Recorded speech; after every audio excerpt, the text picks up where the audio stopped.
Chandigarh press club में आयोजित एक प्रेस कॉन्फ्रेंस के दौरान नेशनल लोक कल्याण पार्टी ने 80 से अधिक दलों के राजनीतिक गठबंधन भारत गठबंधन के साथ मिलकर आगामी दिल्ली विधानसभा चुनाव 2025 में सभी 70 सीटों पर चुनाव लड़ने की घोषणा की है। प्रेस कॉन्फ्रेंस में इंद्रप्रीत सिंह राष्ट्रीय अध्यक्ष NLKP, अमन बदवी राष्ट्रीय महासचिव LNKP, डॉक्टर सुधीर अग्रवाल संस्थापक अध्यक्ष भारत गठबंधन सहित अन्य वरिष्ठ नेता राम नगीना सिंह, सौदान सिंह यादव, बलदेव राज सूद, संजय शर्मा और अभिषेक ने भाग लिया। अपने बारे में और अपने इस गठबंधन के बारे में बताइए प्लीज। मैं सरदार इंद्रप्रीत सिंह और साथ में अरुण कुमार शर्मा जी। तो हमारा नेशनल लोक कल्याण पार्टी है, उसके अंदर हम लोगों ने मिलके एक भारत गठबंधन बनाया है जो अब दिल्ली के अंदर एक्टिवली पार्टिसिपेट कर रहा है। इसके अंदर हमने जो भी छोटे दल हैं और इंडिपेंडेंट कैंडिडेट है जो पहले चुनाव लड़ चुके हैं या इस बार चुनाव लड़ना चाहते हैं, उन सबको एक निमंत्रण दिया और एक बाइकॉट ABC यानी आम आदमी पार्टी, BJP और कांग्रेस के खिलाफ अगर कोई आके लड़ना चाहता है तो उनको निमंत्रण दिया। तो इसके अंदर ये भारत गठबंधन वो पॉलिटिकल फ्रंट है जिसके अंदर अभी हमारे पास 80 पार्टियाँ जुड़ चुकी हैं, 26 पार्टी कंटेस्ट कर रही हैं, 70 विधानसभाओं पे कैंडिडेट्स उतारे जा रहे हैं और 1500 से ज़्यादा एप्लीकेशन स्क्रूटनी के लिए आई है। अच्छा जी, 80 जो पार्टियां आप बता रहे हैं पॉलिटिकल पार्टियां, ये जो पार्टियां हैं ये अलग अलग स्टेट से हैं या सारी दिल्ली से हैं? सारी दिल्ली से हैं, जो कि दिल्ली के अंदर जो इलेक्शन लड़ रहे हैं सारी दिल्ली की है। सारी दिल्ली की सारी दिल्ली की है। मुद्दे क्या रहेंगे आपके इस बार इलेक्शन? मुद्दे मेन ये रहेंगे कि जिन मुद्दों के ऊपर दिल्ली की जनता को गुमराह करा गया, जैसे ट्रांसपोर्ट हो गया, इंफ्रास्ट्रक्चर फैसिलिटीज़ हो गई, हेल्थ केयर हो गया, एजुकेशन हो गया, बट ज़मीनी तौर पे ये नहीं है।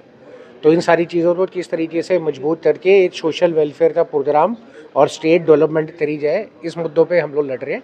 और इसके लिए हमने जन घोषणा पत्र के लिए एक एक्टिविटी चालू की जिसके अंदर पिछले 6 महीने से RWA मार्केट वेलफेयर एसोसिएशंस और जितनी भी सिविल सोसाइटी ऑर्गेनाइजेशंस हैं जो अलग अलग मुद्दों पे काम करती है, उनको बुलाया गया है और उनसे पूछा गया कि आप बताएं दिल्ली की बेहतरी कैसे होनी चाहिए। और आज हम पंजाब आए हैं, इसी चीज़ के लिए हम पंजाब के भी लोगों से एक अपील कर रहे हैं कि वो भी हमारे साथ जुड़ें और यहाँ पे जो मोर्चे लगे हुए हैं जिनको कहीं पे भी सुनवाई नहीं हो रही है, सपोर्ट नहीं मिल रहा, वो भी हमारे साथ आके वहाँ पे जुड़ें। आपको लगता है इस बार जो चुनाव हो रहा है दिल्ली में वो मुद्दों पे हो रहा है? इस बार जो चुनाव हो रहा है वो सिर्फ फ्री की रेवरियो पे हो रहा है, क्योंकि 2103,000 सीनियर सिटीजन्स के लिए फ्री हेल्थ केयर सेवा। हर पार्टी जो दूसरा जुमला फैलती है दूसरा उससे बढ़ के फैलता है और वहाँ पे कोई एजेंडा नहीं। तो कैसे फाइट कर पाएंगे आप उनके साथ? जब बड़ी पार्टियां जुमलों पे खेल रही हैं तो आप कैसे फाइट कर पाएंगे? हमारा जो सपोर्ट है वो इस तरीके से आएगा क्योंकि हमने इसके अंदर एक तो कलेक्टिव पार्टिसिपेशन का जो सिस्टम बनाया जिसमें पॉलिटिकल फ्रंट हो रहा भारत गठबंधन, दूसरा पब्लिक के पॉइंट लिए जिसको हमने जन घोषणा पत्र, और तीसरा जन आंदोलन कि जितने भी ऐसे ऑर्गेनाइजेशंस हैं जिनकी सुनवाई नहीं हो रही वो हमसे जुड़े। तो अगर ये तीनों चीज़ें कलेक्टिवली पब्लिक के सामने आ जाती हैं तो एक नया विकल्प बन के और थर्ड फ्रंट बन के हम निकल के आ सकते हैं। देखिए, जब भी चुनाव होते हैं तो एक बहुत बड़े फंड की ज़रूरत होती है, तो फंड कहाँ से आएगा? तो जो फंड की बात है उसके लिए ये जो हमने पूलिंग सिस्टम बनाया रिसोर्सेज का, तो किसी जगह से कोई प्रचार के लिए हेल्प कर रहा है, किसी तरीके से कोई नीचे मैन पावर के लिए हेल्प कर रहा है, किसी जगह से कोई संसाधन जुटाने के लिए हेल्प कर रहा है।